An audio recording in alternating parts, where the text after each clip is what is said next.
poder conversar. Pode continuar, não, só estou gravando no computador também a tua palestra.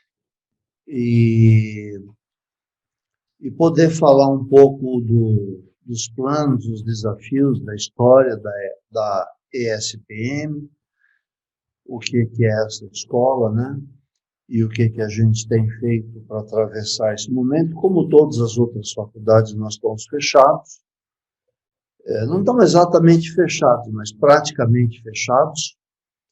E estamos aproveitando esse período para fazer reformas, melhorar instalações, criar novos espaços para estudantes, especialmente na direção do que é o próprio DNA da ESPM, que é a experiência, é o estudante aprender fazendo, trabalhar com quem já é profissional, né?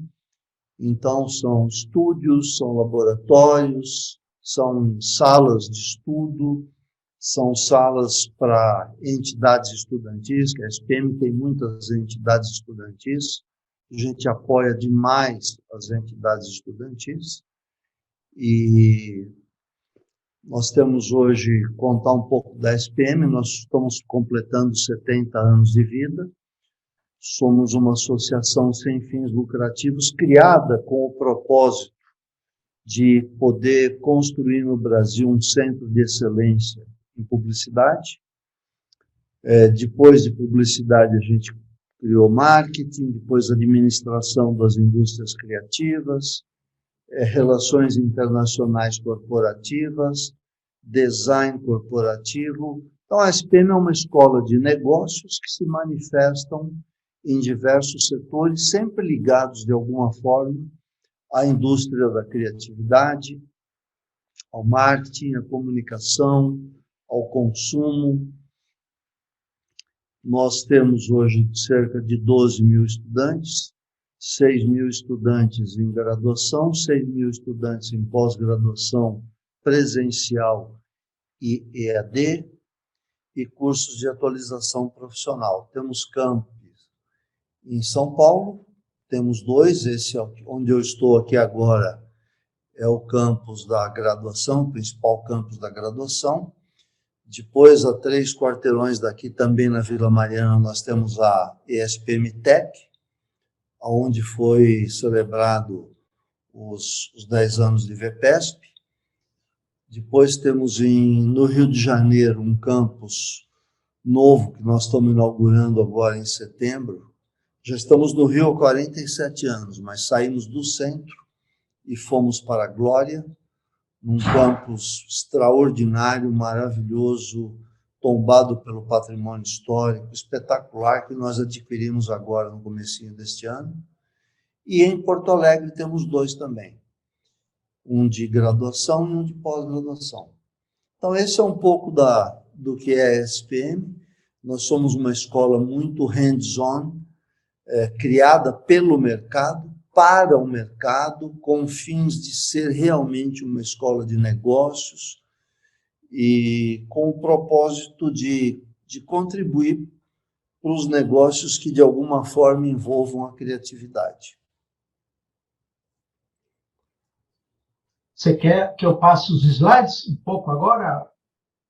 Se você quiser passar, estamos falando sobre instalações, né? Então, eu separei algumas fotos de algumas instalações novas que a gente tem aqui. Esse é o que nós chamamos de PCA, é uma área de estudos de mais ou menos 1.500 metros quadrados, que fica aberta à disposição dos estudantes. PCA é o nome que eles mesmos deram, que é Praça de Convívio Acadêmico. Então, tem uma parte de mais ou menos, são 1.500 metros quadrados, metade interno, metade de jardins, e ficava, né, antes da pandemia, lotado das 7 da manhã às 11 da noite. Os estudantes é que administram os espaços, a gente não interfere. São áreas de estudo, salas de trabalho, paredes de vidro escrevível, enfim. Passo outro. Por favor, Hélio.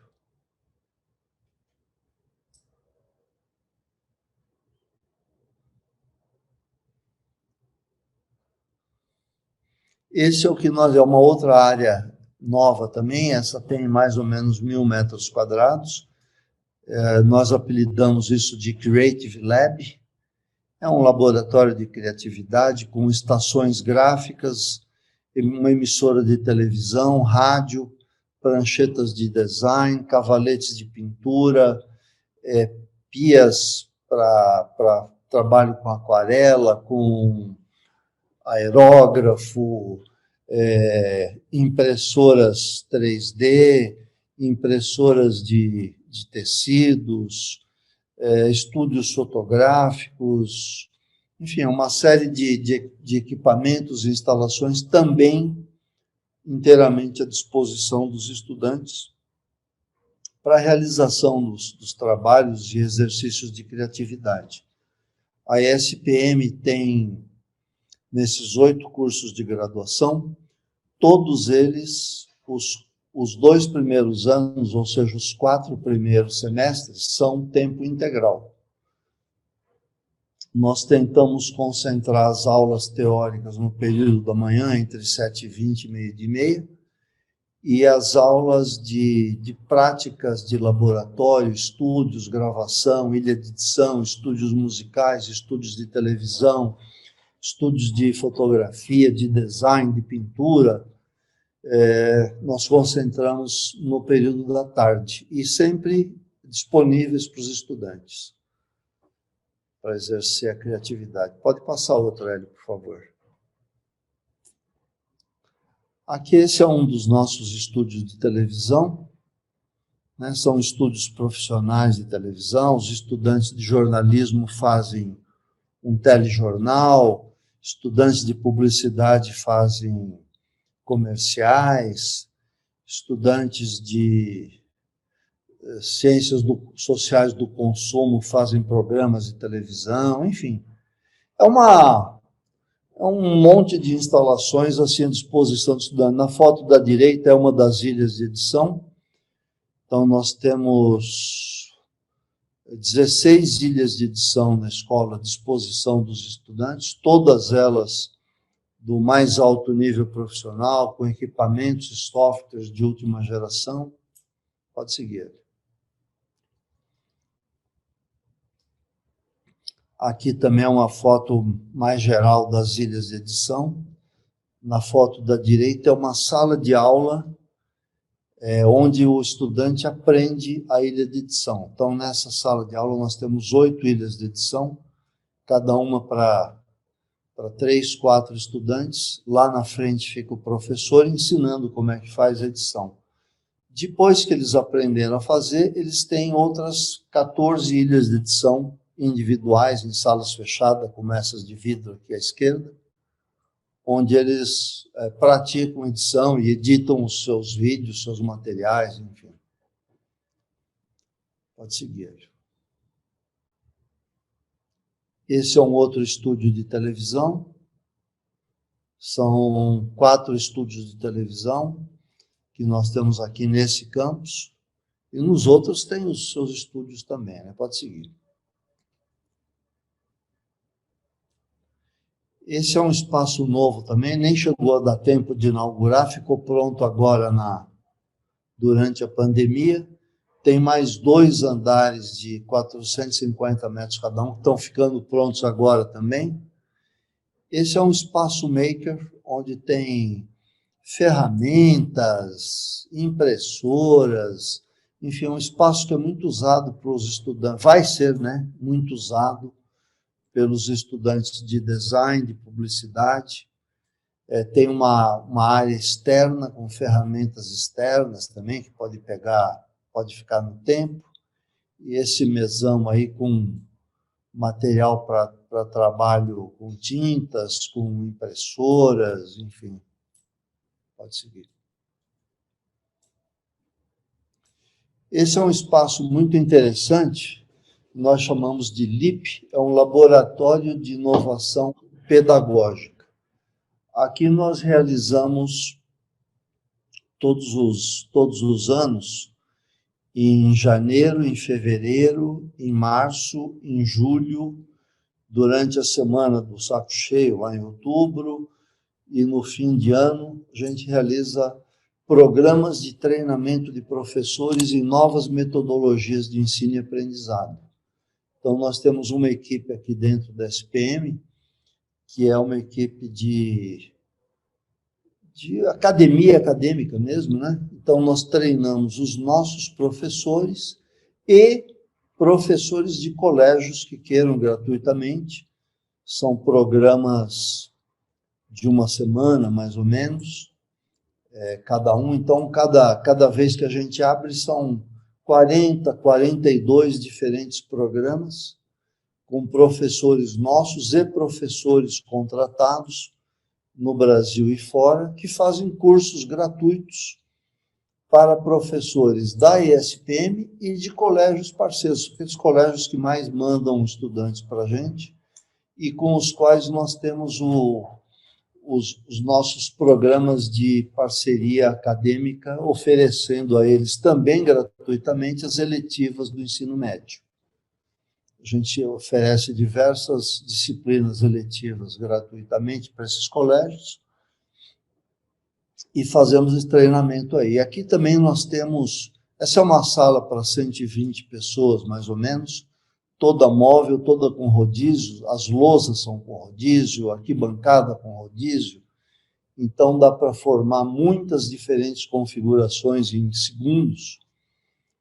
E aqui nós estamos fazendo também desde o ano passado, desde o meio do ano passado, nós estamos fazendo treinamento para professores do ensino médio público, sobre novas metodologias. Aí nós fazemos aqui, ao vivo, e transmitimos por EAD para qualquer professor do Brasil, também gratuito.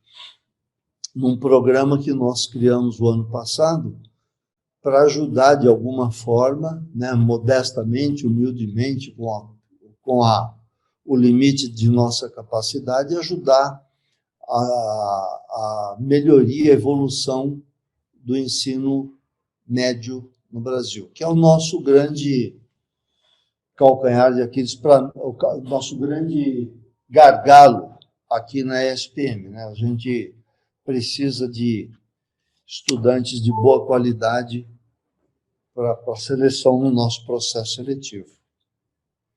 Pode seguir.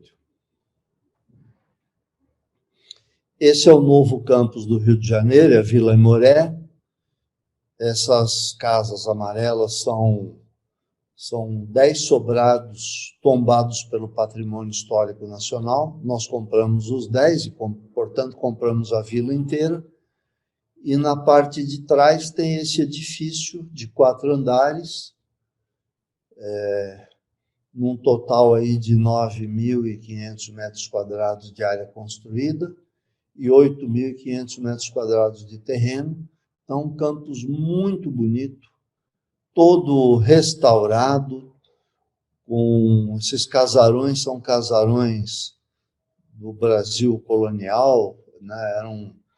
Foram casarões, o primeiro foi construído para acompanhar a corte, que está ao lado do Palácio do Catete, do Outeiro da Glória. Então, um campus muito bonito, com muitos jardins, muita área verde, e fica a 50 metros do aterro do Flamengo, encostado no Outeiro da Glória, a 100 metros do Palácio do Catete. Então, uma área muito bonita. É uma área histórica muito bonita. Esperemos que a gente consiga começar as aulas aí no segundo semestre para os alunos poderem desfrutar dessa instalação espetacular. Vamos ver. Desculpe, as aulas e tal vão ser nesses sobrados amarelos?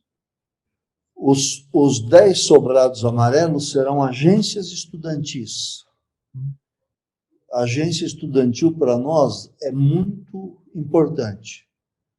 Nós aqui agora em São Paulo, no campus principal, aqui onde eu estou agora, nós compramos 3 andares de um prédio novo, estamos mudando para lá semana que vem, a partir da semana que vem, todos os nossos escritórios do pessoal administrativo, contabilidade, financeiro, contas a pagar, contas a receber, recursos humanos, marketing, enfim, está tudo mudando para lá. Nós estamos abrindo aqui mais 2 andares de 450 metros cada um, que começamos a reformar já, exclusivamente para entidades estudantis. Então, nós temos muitas agências. Tem a TV SPM, o Rádio SPM, 2 ou 3 agências de jornalismo da SPM, SPM Social, SPM Júnior, enfim, um monte de agências estudantis. Isso para nós é muito importante. A gente tem um professor monitor cuidando de cada uma delas, né, orientando. E então, os estudantes têm assim, muita experiência, trabalha de verdade, trabalha aqui na escola. Então, por isso que os 2 primeiros anos é obrigatório o período integral, e, em compensação, do 5º ao 8º semestre, nós obrigamos o estudante a ir para a noite, não tem 5º semestre durante o dia, exatamente para ele ir para o mercado trabalhar. Então, o nosso índice, isso sempre foi assim na SPM. Então, do 1º ao 4º, tempo integral, do 5º ao 8º, somente à noite. O programa acadêmico a gente puxa mais do 1º ao 4º, é um pouco mais leve do 5º ao 8º, mas do 5º ao 8º ele tem que estar trabalhando. Nosso índice de empregabilidade anda em torno de 90% no 7º semestre, que é quando a gente mede o índice de empregabilidade no início do 7º semestre. E a gente gira em torno de 90%. Então, é muito importante a prática para nós, o mão na massa, que a gente chama. Então, esses 10 sobrados serão estúdios e agências estudantis. Posso trocar? Pode. Esse é o nosso, algumas fotos do nosso campus de Porto Alegre. Essa é uma sala de estudos que a gente acabou de fazer também não deu tempo para os alunos começarem a usar. É parecida com a PCA de São Paulo, é uma área também disponibilizada para os estudantes. Áreas de estudo, eles se organizam, tem algumas salas de reunião, tem mesões, enfim. Mas também, infelizmente, por causa da pandemia, não deu tempo ainda de aproveitar. Mas agora, se Deus quiser, no 2º semestre, nós estaremos aí. Acho que é isso que eu tinha de fotos para mostrar. Não sei se tem mais alguma coisa. Não, acho que essa era a última aí. Deixa eu, então, parar de compartilhar. Então, eu achei legal mostrar, porque dá um pouco da ideia da filosofia da SPM, como é que nós somos, como é que é a nossa cara. Eu sempre falo que para quem quiser trabalhar com criatividade, aqui é a Disney World. Estúdio de televisão para todo lado, máquina, software, e o nosso equipamento é todo de primeira qualidade, última geração. E esse prédio que nós fizemos o evento de 10 anos, você não detalhou muito. Como é que vocês estão utilizando ele hoje? Aquele prédio era o prédio de pós-graduação. É um prédio, todos os nossos prédios são próprios, e esse era um prédio de pós-graduação onde a gente já estava há 20 e poucos anos. E em 2017, nós reformamos o prédio inteirinho e criamos a ESPM Tech, com cursos de tecnologia, inclusive um curso de graduação em tecnologia. Só que não é um curso, nosso curso de graduação em tecnologia não é para formar um programador simplesmente, porque ele tem negócios e marketing. Todos os cursos da SPM têm um bloco que a gente chama de DNA ESPM, que é composto por marketing, gestão de negócios e tecnologia. Então, ali naquele prédio, na SPM Tech, funciona o curso Tech, que é os sistemas de informação com negócios e marketing, e os cursos de pós-graduação, todos ligados à tecnologia também. Inclusive, cursos de pós-graduação, temos cursos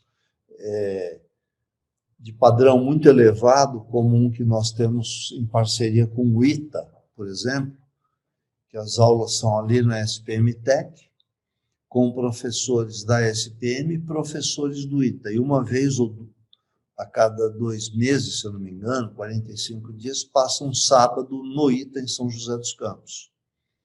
E qual que é o tema do curso? Desculpe. É o curso de Marketing, Tecnologia e Negócios. E por que a parceria com o ITA? O que eles têm para oferecer? O ITA tem uma excelência em tecnologia espetacular, né? A excelência do ITA em tecnologia, eu estive no ITA algumas vezes, nós fizemos essa parceria quando o Anderson Corrêa era o reitor, que voltou a ser, né? E é um curso muito procurado, com um processo de seleção rigoroso, caro, é a pós-graduação mais cara do Brasil, com uma carga horária muito grande, com um padrão de qualidade muito alto, nível de gerentes a caminho de se tornar diretores, ou diretores. De quanto tempo esses cursos? São 1 ano e meio. 1 ano e meio. E aí, então, são várias disciplinas, né, que ele vai fazer durante esse 1 ano e meio, e a partir disso ele, então, tem uma habilitação, né, para, como você falou, tratar de conseguir galgar esse tipo de posição de diretoria, né? Esse seria o objetivo, né? Preparar executivos, mais ou menos. Isso. E nós lançamos esse ano também um sistema novo, que a gente chama de graduação em badges, que é muito interessante, muito diferente. O profissional escolhe cursos de 40 horas, 30 horas, 20 horas, daquele tema que ele está precisando evoluir naquele momento. Então, digamos, neurociência a serviço do marketing, ou logística a serviço do marketing, ou gestão de dados. Enfim, ele escolhe o curso e faz aquele curso e fica com determinados créditos. Passado algum tempo, ele faz um outro do interesse dele, soma mais X créditos.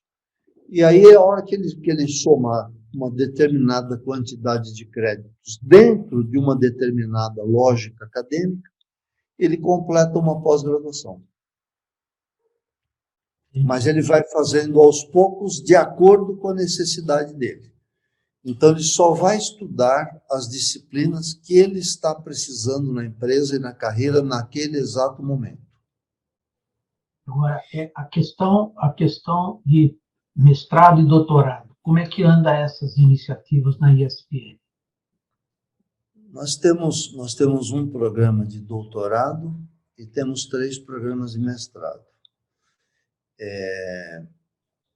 Os nossos programas são a nota máxima que a gente poderia tirar no MEC, né, que é nota 5, já que são programas particulares.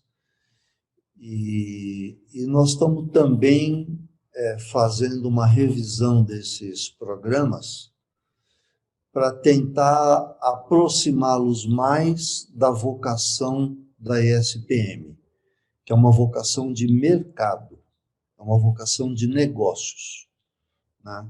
Então, nós estamos fazendo alguma alteração na linha desses programas para torná-los mais voltados ao profissional, mais voltados aos negócios, mais voltados ao executivo e um pouco menos de função acadêmica. A nossa visão é que o Brasil já é bem servido de mestrados e doutorados com foco acadêmico exclusivamente, e nós estamos precisando um pouco mais desse nível de competência mais elevada na área profissional. Então, nós vamos fazer uma leve virada, nada muito radical, mas uma leve virada na direção do mercado. que é a vocação da SPM, é a razão pela qual a SPM foi criada. Eu sempre falo, Hélio, que assim, toda organização hoje precisa adotar um propósito. A SPM nasceu de um propósito. A SPM nasceu quando, em 1951, a publicidade estava começando no mundo todo, e um grupo de profissionais, de apaixonados pela publicidade, se perguntou o seguinte: se a publicidade está começando no mundo todo, por que a gente não pode, no Brasil, ser um centro de excelência em publicidade? Já que nós somos um povo alegre, criativo. E como é que faz para a gente virar um centro de excelência em publicidade? Bom, temos que aprender a fazer e ensinar. Como é que aprende a fazer e aprende a ensinar? Vamos fazer uma escola. Esse grupo, que eram mais ou menos 14 jovens publicitários, né, já que era uma profissão jovem, que estava começando no Brasil, procuraram o Assis Chateaubriand, e o Assis Chateaubriand entendeu o espírito e falou: se vocês arrumarem um lugar, eu compro as carteiras, as mesas, para vocês começarem uma escola. E eles procuraram, por orientação do próprio Assis Chateaubriand, o Pietro Maria Bardi, que era diretor do MASP, e o Pietro Maria Bardi entendeu que a publicidade, que naquela época era feita com ilustrações e anúncios, ele entendeu que a publicidade era uma forma de popularizar e divulgar a arte, e emprestou uma sala do MASP. E esses 14, 15 profissionais começaram a dar aula para um grupo de jovens à noite. Bom, a partir de um determinado momento, eles e os que os sucederam perceberam a importância do marketing, a importância da administração do negócio de marketing, comunicação, criatividade, do design, da embalagem, e assim foi. Então, assim, nós nascemos desse propósito, somos focados nesse propósito, pertencemos ao mercado, né? A SPM não tem dono, é uma associação sem fins lucrativos, tem mais ou menos 30 conselheiros associados que respondem pela escola. Somos uma instituição, do ponto de vista financeiro, extremamente conservadora, muito sólida. Todos os nossos campi são próprios. Enfim, então, esse é o nosso objetivo. Então, nós vamos aproximar um pouquinho mais os nossos mestrados e doutorado, o nosso estrito senso do mercado. E disso também. No que diz respeito à situação, vamos dizer, financeira e econômica, em que a SPM está frente a esse processo da pandemia que se iniciou no ano passado. Como que ela se virou, como que ela está hoje, porque o que a gente tem notícia é de fechamento de muitas escolas, muitas dificuldades, perda de alunos. Como é que é o diagnóstico que vocês fizeram até esse momento para o caso de vocês? Nós adotamos um princípio, uma estratégia, na verdade, no começo da pandemia. Nós fechamos a escola dia 12 de março de 2020. 2019 tinha sido para nós um ano espetacular, como há muitos anos a gente não via. Parecia que o Brasil estava dando bons passos fora da crise econômica que a gente estava mergulhado. Então, 2019 foi um ano para nós espetacular. O vestibular de fim de ano foi como poucas vezes a gente havia visto, há muitos anos a gente não via. Cursos de férias nós tivemos que parar a venda, porque a gente vendia em média 1.100, 1.200, tivemos que parar a venda no 2.500. Pós-graduação, nós tivemos que deixar estudante fora, porque tinha fila de espera, enfim, estava sendo...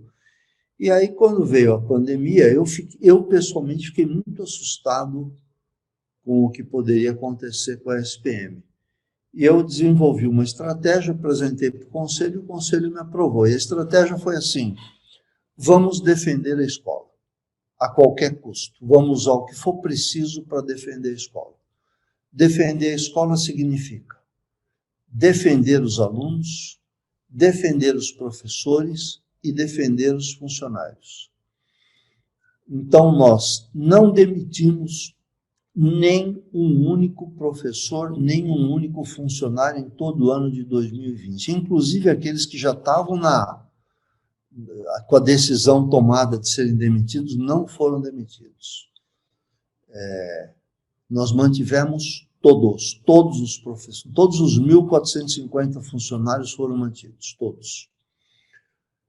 Os estudantes receberam diversos comunicados da escola dizendo o seguinte, basicamente, né? Se você tiver com dificuldade financeira por conta da pandemia, nos procure que nós vamos te ajudar. O problema não é só seu, é nosso também. Nós fizemos um pouco mais de 5.500 transações financeiras em 2020 e mais 1.100 transações financeiras em 2021 até agora. O que eu chamo de transação financeira? O estudante estava com dificuldade de pagar agora, a gente pegava os 6 meses desse determinado período, joga para depois que ele se forma. Está com dificuldade de pagar integral agora, paga metade agora, a outra metade em 2022. Não tem condição de quitar 2 mensalidades que estavam vencidas do semestre anterior, ganha uma bolsa dessas 2 mensalidades. Então, nós fizemos 5.500 transações no ano passado, beneficiando cerca de 2.000 e poucos estudantes. Quer dizer, alguns estudantes tiveram 2 ou 3 transações. Com isso, nós não perdemos estudantes, nós só perdemos estudantes que deixaram de fazer pós-graduação presencial por razões óbvias, né? Não tinham. Mas de graduação nós não perdemos estudantes. Com isso, com essas transações, jogando o pagamento para frente, nosso índice de inadimplência, que sempre andou em volta dos 7%, caiu para pouquinho menos de 6%, porque a gente foi dando prazo, dando condições, né? Então, nós acabamos conseguindo superar tudo. Nós fizemos todas as nossas aulas, nunca mudamos o calendário acadêmico, nenhuma vírgula, nunca, 0. Mantivemos o calendário acadêmico absolutamente intacto e fizemos todas as nossas aulas desde o dia 22 de março, todas elas foram feitas ao vivo pelo professor titular, para classe por classe. Chegamos a fazer em média de 120 aulas ao vivo simultâneas. Qual plataforma vocês usam? Nós usamos o Zoom. Zoom também. Compramos licenças profissionais para todos os professores, emprestamos notebooks para mais ou menos 500 estudantes que não tinham equipamentos adequados em casa, compramos e emprestamos, estão usando até hoje. E agora nós estamos criando salas híbridas. Já instalamos 70 salas híbridas e espero que finalmente, em algum momento, em agosto, as faculdades sejam liberadas para voltar pelo menos para o ensino híbrido. Uhum. O nosso equipamento híbrido é um equipamento no qual o professor dá aula para uma sala presencial, digamos lá com 10, 12 alunos, né, já que nós estamos trabalhando com a hipótese de 30% a 50% da capacidade, e os outros estão em casa e acompanham como se na sala estivessem. Eles veem a lousa, a câmera dá close no professor, dá close na lousa sozinha, os de casa veem os estudantes na sua tela de Zoom, os da sala veem os seus colegas no telão no fundo da sala, e eles se conversam entre si, o professor com todos. Então, assim, não é tão bom quanto o presencial? Não. na minha opinião, nada supera, nada iguala o presencial. Mas é o melhor que a tecnologia dá para trazer. Agora, como é que, então, essa questão foi vencida de forma tão rápida, né? Porque vocês já tinham alguma experiência prévia nesse tipo de plataforma para que a integração fosse tão rápida como foi? Nós tínhamos, sim, nós tínhamos uma pós-graduação por EAD, oferecendo cerca de 8 programas, mais ou menos, de pós-graduação em EAD. E o nosso EAD não existe aula gravada, todas as aulas são ao vivo.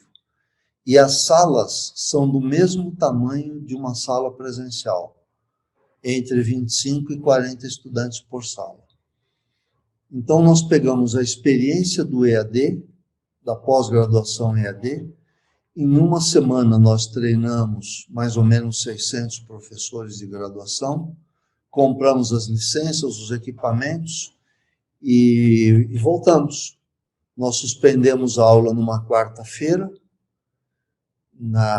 Eu estava, inclusive, meio zonzo, que uma decisão, assim, para mim, foi uma decisão dificílima. Nós fomos a primeira escola a suspender as aulas. E então, para mim, foi assim, confesso que eu perdi o sono, perdi o apetite, foi uma coisa assim, foi uma coisa que eu não esperava fazer um dia na minha vida. E foi na quarta-feira. Na quinta, a gente veio para cá, o pessoal da administração, e começamos a pensar como é que a gente podia fazer. Então, licença de Zoom, temos que comprar licença profissional para 600 professores, compra. Equipamentos, quantos estudantes vão ficar sem? Sei lá, os bolsistas, mas não sei quem, tá, 500, compra 500 notebooks com câmera, as licenças para eles. Como é que os professores do EAD treinam os professores do presencial para que eles passem a dar aula por EAD? Quais técnicas a gente pode utilizar para manter o interesse do estudante? Então, a gente fez tudo que era possível e imaginário, a gente fez. Então, essa experiência então, na pós-graduação é que deu realmente condição para o sucesso nos cursos tradicionais que vocês tinham, certo? Foi. Você veja que praticamente todas as faculdades tiveram que... Algumas anteciparam férias, algumas mudaram o calendário, algumas deram 3, 4 semanas de folga, outras entraram com aulas gravadas, e a gente começou, eu me lembro bem, na segunda-feira, dia 22, se não me engano, às 7h15 da manhã eu estava na minha casa, as nossas aulas começam às 7h20, eu às 7h15 estava na frente do notebook, e aí, num controle, comecei a ver professor entrando na sala 1, na sala 2, na sala 10, na sala 100, na sala 120, e a turma entrando, um negócio assim de arrepiar de, sabe, você vê o professor titular chamando os estudantes pelo nome, e vendo, e falando assim, peraí, a Jussara levantou a mão, o que foi, Jussara, você não entendeu o quê? E eles conversando entre eles, assim, no primeiro dia era de chorar. Assim, eu sou muito emotivo, fiquei muito emocionado de ver. E todos esses professores, então, faziam essa questão da aula ao vivo na sua própria casa, certo? Da própria casa, a gente disponibilizou também salas e postos de trabalho aqui, se eu quisesse vir dar aula daqui, mas tivemos raríssimos casos, a maioria ficou de casa mesmo e funcionou. Mas, com tudo isso, eu sou o primeiro a admitir que nada supera o campus, nada supera. A gente fala, a SPM está toda voltada para o desenvolvimento de soft skills, habilidades humanas, matérias humanas, trabalhar com seus pares, trabalhar com estudantes de outros cursos, né? Eles se unem para montar trabalhos conjuntos. Então, o pessoal de relações internacionais corporativas se une com o pessoal de design num determinado projeto. Então, nada supera o campus, nada supera o campus. E eu não vejo a hora de voltar. Aliás, eu volto sozinho na escola, mas eu venho todo dia. Me diz o seguinte, e esse sucesso financeiro de aquisições e tal, isso é fruto do retorno das aulas, dos alunos? Como é que é a sustentação da ESPM financeiramente? Então, a ESPM, como eu falei no começo, nós somos inovadores, ousados, criativos. A gente fala que nós temos uma inusitude. Nós criamos a expressão inusitude. Mas, do ponto de vista financeiro, de gestão financeira, nós somos extremamente conservadores, mas muito conservadores. Então, a gente sabe que é preciso terminar no azul todos os anos, a gente tem uma reserva de caixa para cobrir qualquer eventualidade, como esta da Covid, né? Eu achei que nós íamos precisar de um volume de recursos grande para proteger a escola, protegendo estudantes, professores e funcionários, como eu falei. O conselho me liberou esse valor, era um valor enorme, eles me liberaram isso em menos de 30 segundos. Não precisei usar, mas a gente continua guardando, tem sempre uma reserva grande. E é aquilo que eu falei, os prédios são todos nossos, né? Nós adquirimos os prédios. Você fala, nossa, vocês compraram tudo isso, sim, mas são 70 anos. Não é que nós fizemos, não é que a SPM teve sucesso um ano, são 70 anos. É uma escola referência nesse setor na América Latina inteira e em diversos países do mundo. Né? Em diversos países do mundo tem gente que, quando a gente fala eu sou da SPM, eles reconhecem. Então, assim, a única coisa que o conselho me cobra, aliás, são duas coisas: excelência e perenidade. Eu sempre digo que os conselheiros da SPM têm uma enorme responsabilidade, são todos grandes empresários, donos de meios de comunicação, os maiores meios de comunicação do Brasil, os maiores empresários, executivos, de que de alguma forma têm alguma ligação com marketing, comunicação e indústria criativa. E eu não posso dar nada para eles, nada, zero. Eu só posso dar duas coisas: segurança de que a escola está bem administrada e orgulho de ser conselheiro da SPM. Me fala o seguinte, dentro da questão da ESPM, você tem então, docentes, você tem funcionários, né? E você tem a questão da gestão. Né? Tirando o que você paga para os professores e para os funcionários, quanto é que custa a gestão percentual da ESPM anualmente? Bom, a gestão, assim, nós temos a gestão legal e a gestão executiva. A gestão legal é o conselho. Custa zero. Certo. O conselho não paga o táxi para vir aqui para a reunião. Zero. Inclusive, também não trabalham para a SPM. E ajudam a SPM. Né? Então, eu ganho mídia gratuita, eu ganho um monte de coisa dos conselheiros. E não ganho nada. Então, custa zero. Do total da nossa receita, mais ou menos 65% é salários e encargos. Então, sobrou 35%, né? Desses 35%, os outros 35%, mais ou menos 14% é tecnologia.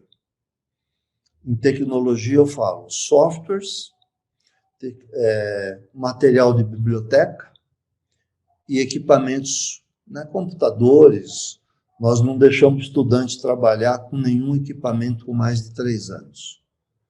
O equipamento está fazendo 3 anos, seja estação gráfica Macintosh, seja o que for, deu 3 anos, troca. 3 para 4 anos a gente troca tudo.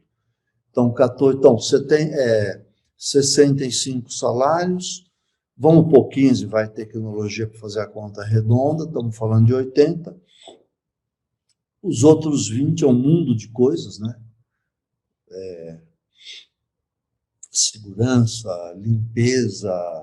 A SPM tem umas manias. Por exemplo, limpeza. A escola é absolutamente, todos os nossos campos são absolutamente limpos à exaustão.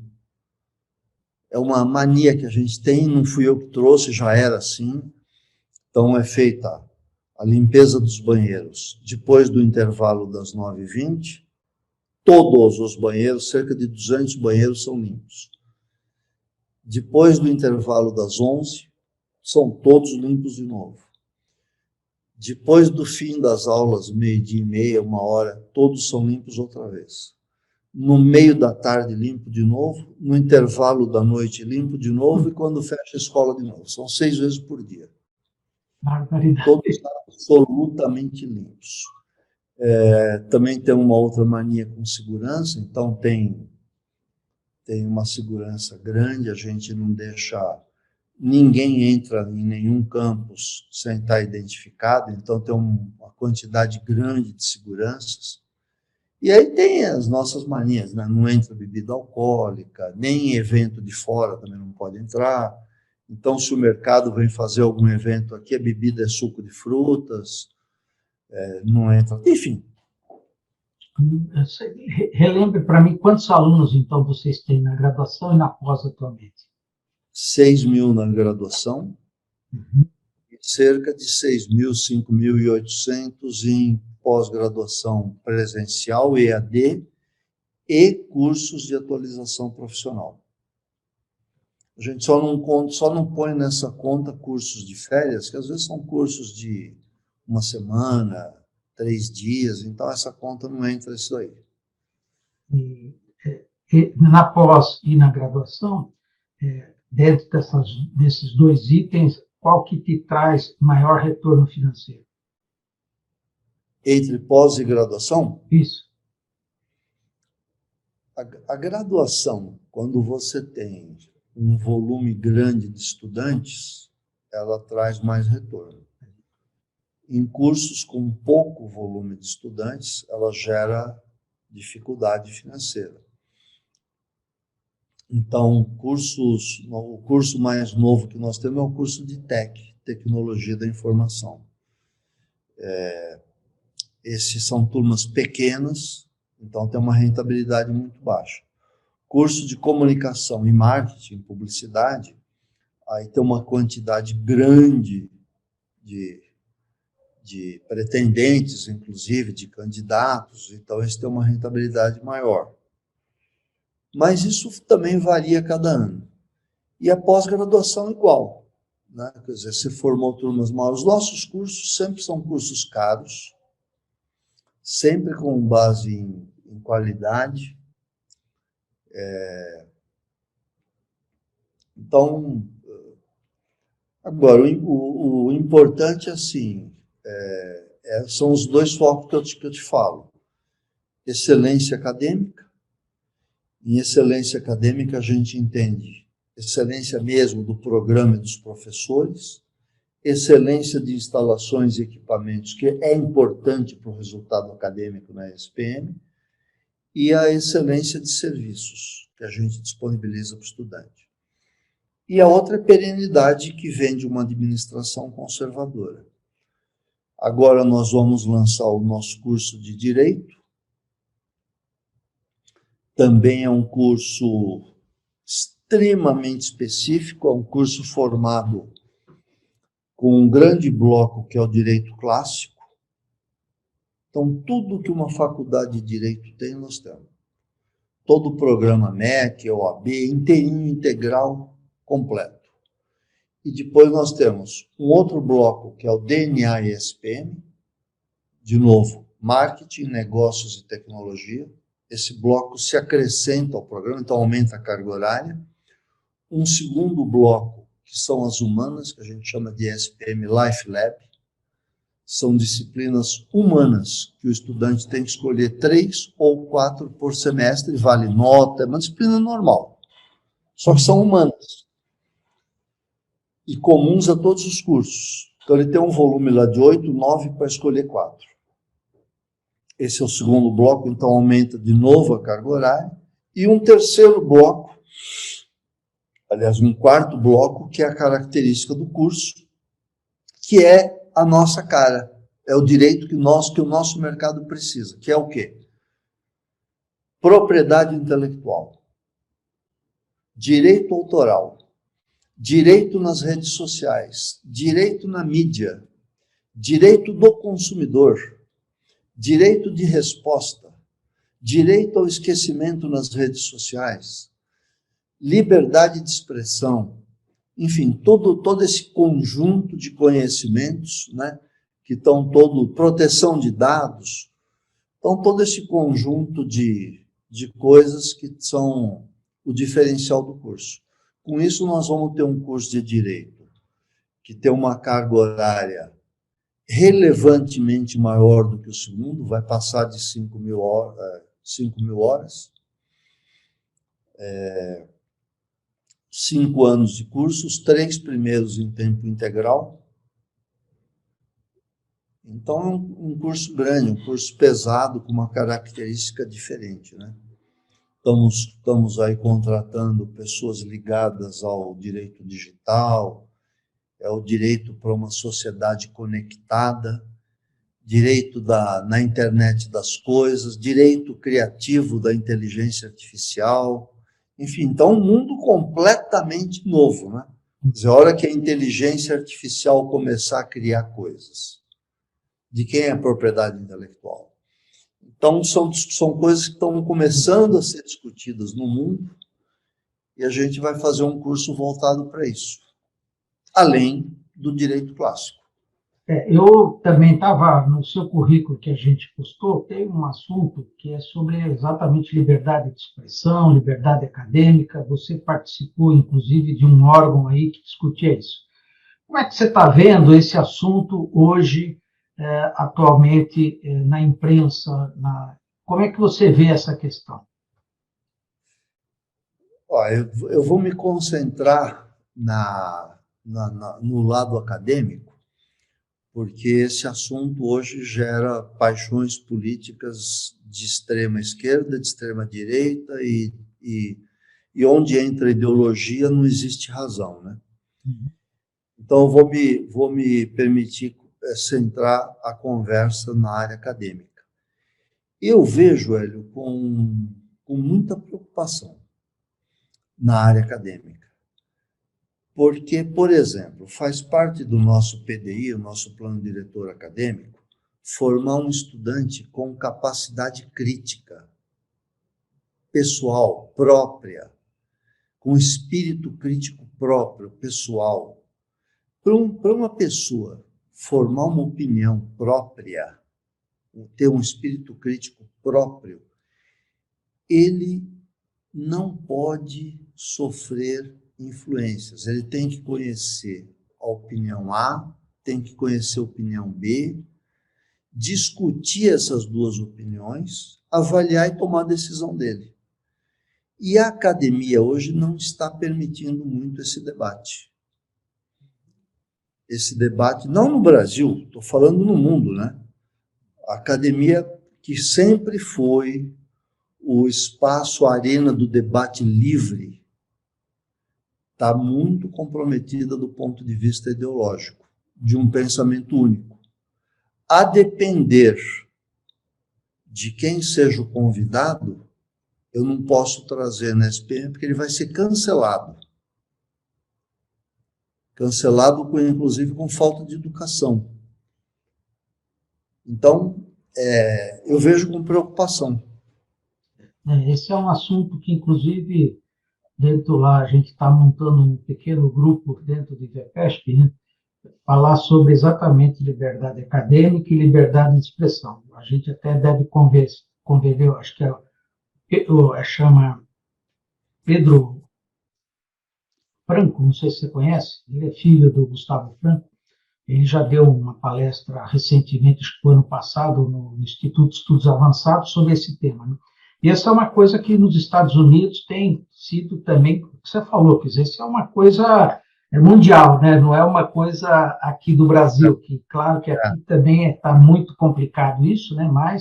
Mas é um assunto para a gente realmente começar a pensar, porque você falou, quando não existe o lado A e o lado B, quer dizer, o que vai acontecer? É o que você acabou de dizer. Esse profissional que a gente vai estar formando, né, ele vai estar polarizado, né, e a gente precisa despolarizar, quer dizer, esse pensamento, para a pessoa ter abertura. Então, eu acho que isso eu até acho que ele pode polarizar. Ele pode falar assim, eu decidi que eu vou ser tal coisa. Desde que seja uma decisão dele e que ele tenha visto os dois lados, os três lados, tenha discutido, avaliado e formado o espírito crítico pessoal. Que hoje não está podendo fazer, né? Hoje, a depender de quem é o palestrante, a depender de quem é o professor, a depender de quem é o veículo de mídia que está divulgando uma determinada escola, ele é cancelado. Quer dizer, eu me recuso a ouvir o que você tem a dizer. Isso não pode fazer bem para o ambiente acadêmico, né? Então, mas no caso da ESPM, você tem docentes e tal. Esse tipo de problema dentro da ESPM, como é contornado ou não é possível contornar? Eu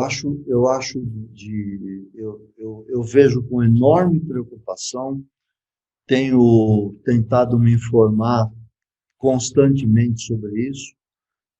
Quer ver, eu vou pegar aqui na minha mesa aqui agora. Por um acaso aqui dos 5 livros que tem na minha mesa, 6, tem 2 sobre isso. Um é o Brainwashed, eu estou lendo, Brainwashed. E o outro é o The Breakdown of Higher Education. Esse é do John Ellis, que foi Dean da Universidade da Califórnia, em Berkeley. Então, assim, eu acho difícil controlar. Né? Você vê... A gente por natureza, e eu faço esforço para que seja mantido dessa forma, não ideológico e apartidário. Mas o que não é ideológico nem partidário hoje em dia no mundo? Então, assim, respondendo a sua pergunta, o que você está fazendo? Eu não estou fazendo, estou tentando só, mas é difícil. É isso aí. A gente quer colocar essa questão porque a gente sabe que isso tem trazido muitos prejuízos para a formação do nosso estudante, né?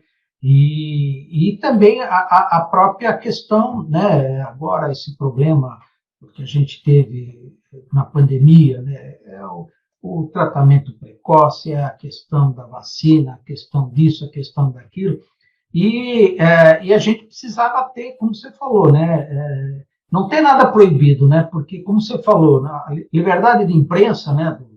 Principalmente a área principal da ESPM, que é propaganda e marketing, né? Tem que haver essa possibilidade da pessoa poder disponibilizar a sua opinião de uma forma e não ser, como você falou, cancelado, né? Calado. Né? Mas, de qualquer maneira, a gente precisa achar caminhos para ver se a gente consegue, de alguma forma, minorar esse problema aí, né? Se você acompanhar o que está acontecendo nos Estados Unidos, eu acompanho muito, porque eu morei nos Estados Unidos em 2015, 2016, e eu aceitei o convite para presidir a ESPM quando eu morava nos Estados Unidos. Então, eu gastei os meus últimos 6 meses nos Estados Unidos para estudar um pouco o tema de educação, já que eu não vinha da área, né? E aproveitei para estudar. Então, visitei muitas faculdades, conversei com muita gente, li muito, trabalhei. tentando me informar e aprender e adquirir o hábito de seguir e continuo seguindo até hoje. Então, hoje você não vê nenhum dia na vida, no cotidiano norte-americano, que não tenha uma grande crise, uma grande discussão envolvendo estudantes, professores, escolas e pais. E agora no ensino fundamental também, né? No ensino fundamental. No ensino fundamental, essa semana mesmo, na semana passada, teve uma pancadaria numa escola de ensino fundamental entre professores e pais. Os pais que não queriam as aulas sobre gênero e a Critical Race Theory, né, que também é outra coisa agora que está se ensinando lá. Então, pais dizendo que não entendem por que o filho dele, de 4 anos, 5 anos, tenha que aprender que ele e os pais são culpados pelo racismo nos Estados Unidos, porque eles são brancos. Enfim, está criando uma guerra grande, né? Eu não estou defendendo nenhum lado, nem o outro. Eu estou só constatando o fato inegável de que há uma guerra e que essa guerra pode aumentar. Na faculdade é diferente. Na faculdade não há guerra porque todos pensam no mesmo jeito. Todos os estudantes, todos os professores. Eu digo todos. Se você for dar aula numa faculdade e você pensar diferente, você tem que fingir que não pensa diferente.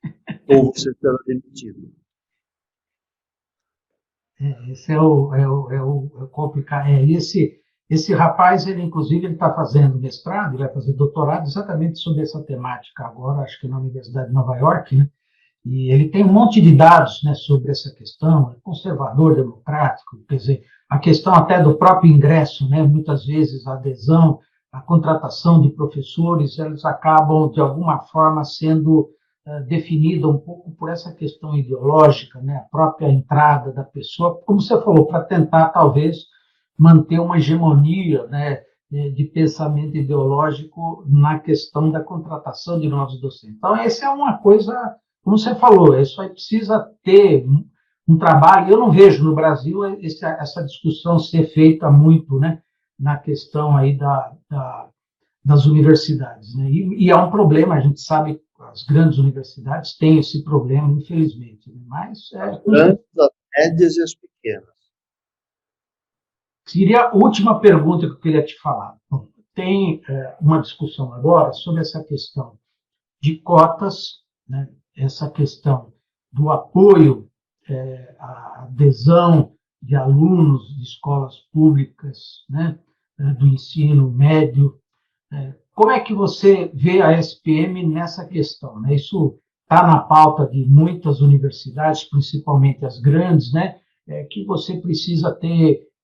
A USP, agora recentemente, anunciou que 50% dos seus alunos vêm de escolas públicas, né? Como é que a SPM trabalha esse assunto aí? Vou te contar 2 coisas sobre isso. Vou te contar uma conversa que eu tive com um amigo meu que é presidente de uma grande multinacional. E ele me contou uma técnica que eles estão usando na contratação para obter diversidade no seu quadro de funcionários. E essa técnica que ele me contou, eu já ouvi de outros 3 ou 4. Mas ele me detalhou bastante. Eu não vou falar o nome para, né? É uma grande multinacional no Brasil, uma grande multinacional norte-americana. Ele é o CEO no Brasil. Então ele me contou como é que eles estão fazendo. Então eles têm um processo de contratação pela internet, no qual o candidato preenche ali uma ficha. E eles tiraram da ficha o campo sobre qual faculdade ele cursou.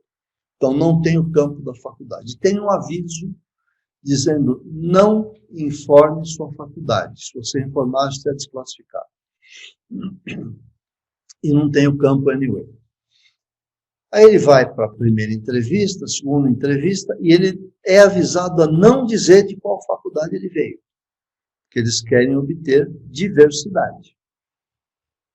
E aí ele só fala de qual faculdade ele veio na última entrevista, quando ele já está no fim da boca do funil. Só quando ele já está para ser contratado ali entre os últimos candidatos, é que perguntam para ele qual faculdade ele veio. E aí eu falei para ele, e aí, está funcionando?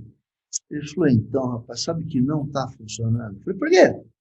Ele falou, chegou no fim, todos os candidatos da FGV, INSPER e SPM.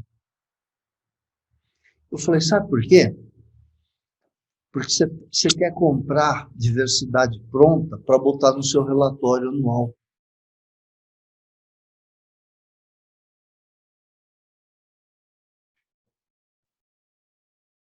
À venda. Você quer comprar para pôr no seu relatório anual. A companhia ampliou a diversidade. Não está à venda. Você quer ter diversidade? Você investe na educação fundamental e depois no ensino médio. E daqui a 20 anos, você vai ter o CEO vindo de uma dessas camadas que você gostaria de ter hoje. Porque não tem milagre, Hélio. Não dá para. Educação, você não faz de hoje para amanhã. Quando eu cheguei na SPM, entusiasmado com a ideia de diversidade, eu falei, vamos ampliar o número de vagas para estudantes advindos do ensino médio, do ensino público. Então, criamos um monte de bolsa para estudante do ensino público. Ele não entra no vestibular. Ele não passa no vestibular. Eu falei agora há pouco que nós criamos esse programa no LIP, né, Laboratório de Inovação Pedagógica, para treinamento gratuito de professores do ensino médio público do Brasil todo. Porque esse é o nosso gargalo. Não adianta eu querer dar mais bolsa, porque ele não passa no vestibular.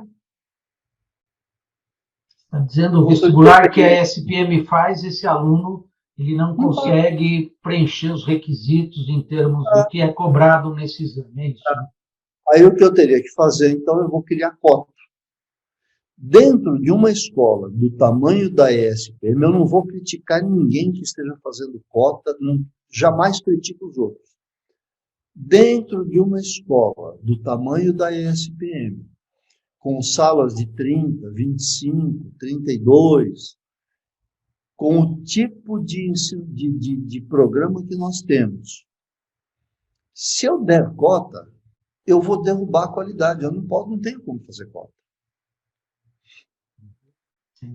Eu tenho aulas em inglês. Em inglês eu não vou ensinar para você amanhã.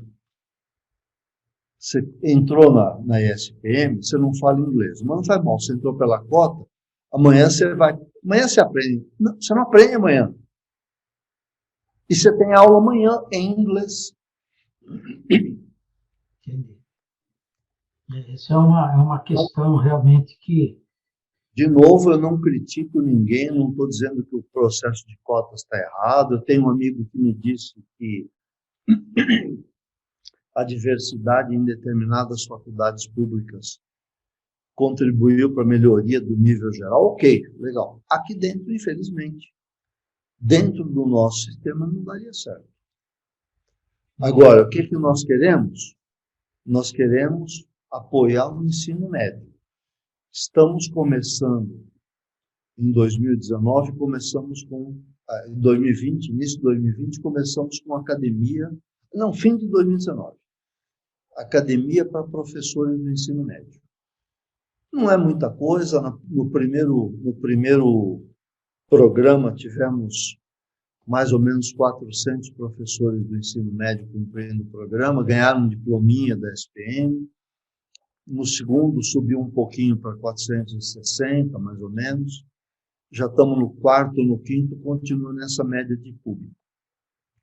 Estamos estudando fazer, também gratuito, um reforço para o ensino fundamental e médio em um ano.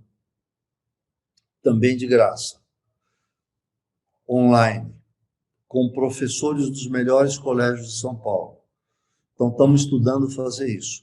Então, assim, eu acho que nós contribuiremos melhor com os estudantes, com suas famílias, apoiando lá o ensino fundamental, o ensino médio.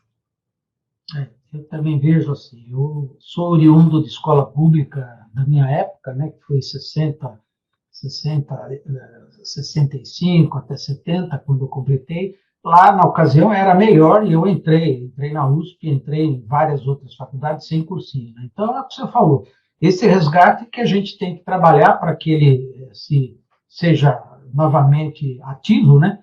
E aí sim essa pessoa vai ter a mesma oportunidade que todos os outros. Hoje, como você falou, as oportunidades não são iguais porque quem frequenta a escola pública, e eu acho que essa iniciativa de vocês, de colaborar, e acho que se todos colaborassem, a gente vai poder minorar, apesar que isso deveria ser obrigação do Estado, né? Mas a gente sabe que isso está difícil de acontecer, então acho que há um problema da sociedade como um todo, né, que precisa contribuir para Eu resolver. também estudei só em escola pública, e quando eu estudava em escola pública, eu lembro, já desde o ginásio, né? Eu fiz ginásio, fiz clássico, e eu lembro que desde aquela época, quem não entrava na admissão da escola pública ia para a escola privada.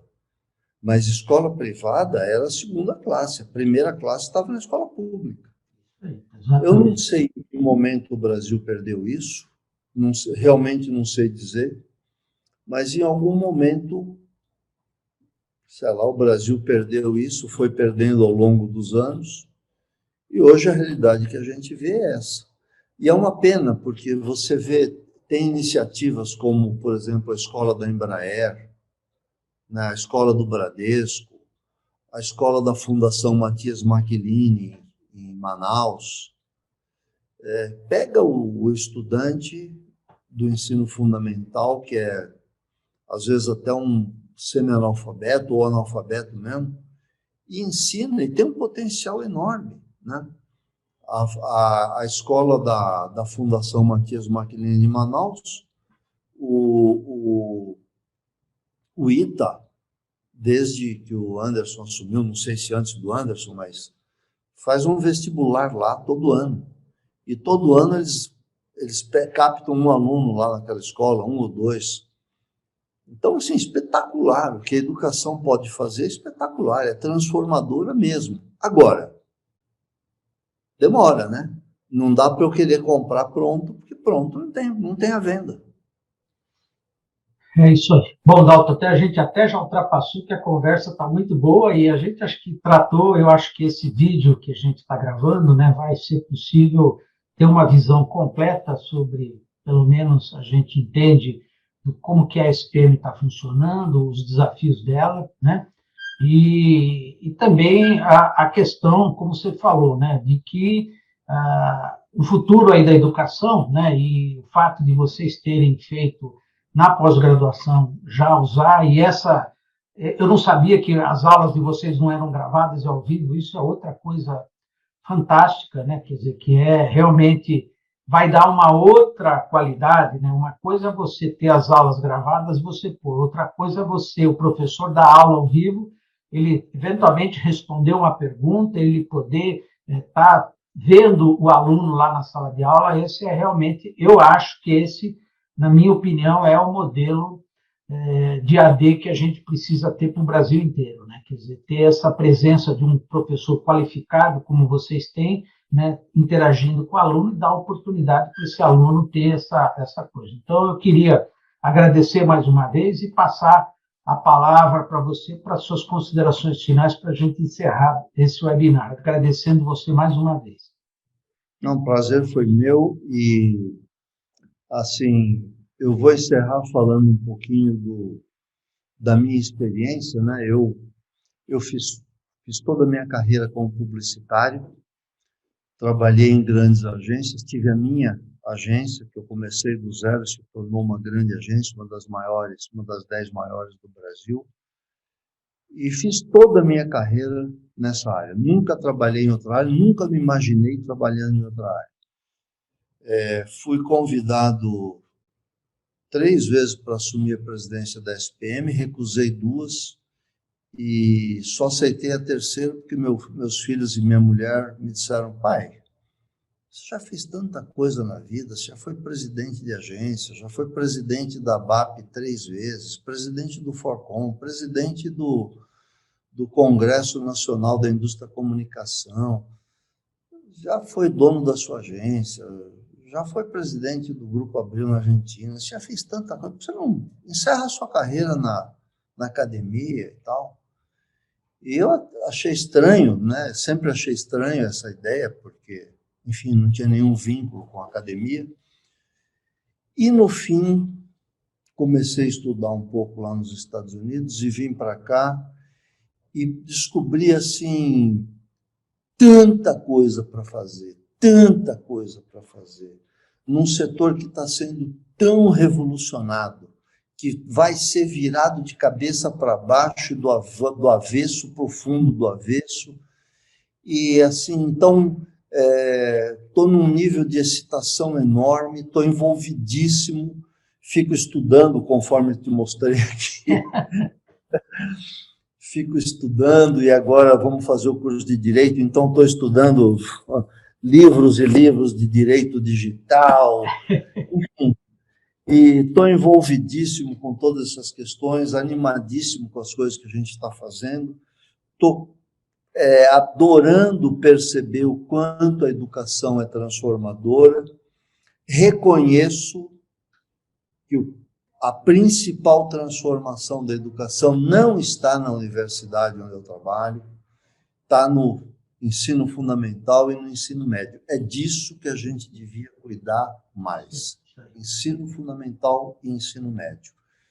Tirar a ideologia da sala de aula, tirar os doutrinadores de dentro da escola, seja de um lado, seja do outro. Tirar a ideologia e tirar os doutrinadores dentro da escola. E ensinar, aprender, ajudar os estudantes a progredirem. As crianças estão prontas para aprender, estão prontas para produzir, estão preparadas, só está esperando a gente não atrapalhar. Isso aí, assina embaixo. Dalton, obrigado mais uma vez, todos que estão nos acompanhando também, boa noite a todos, e esperamos em breve voltar aí a discutir outros assuntos. Obrigado mais uma vez, Dalton, boa noite. Obrigado, um abraço. Muito obrigado, abraço.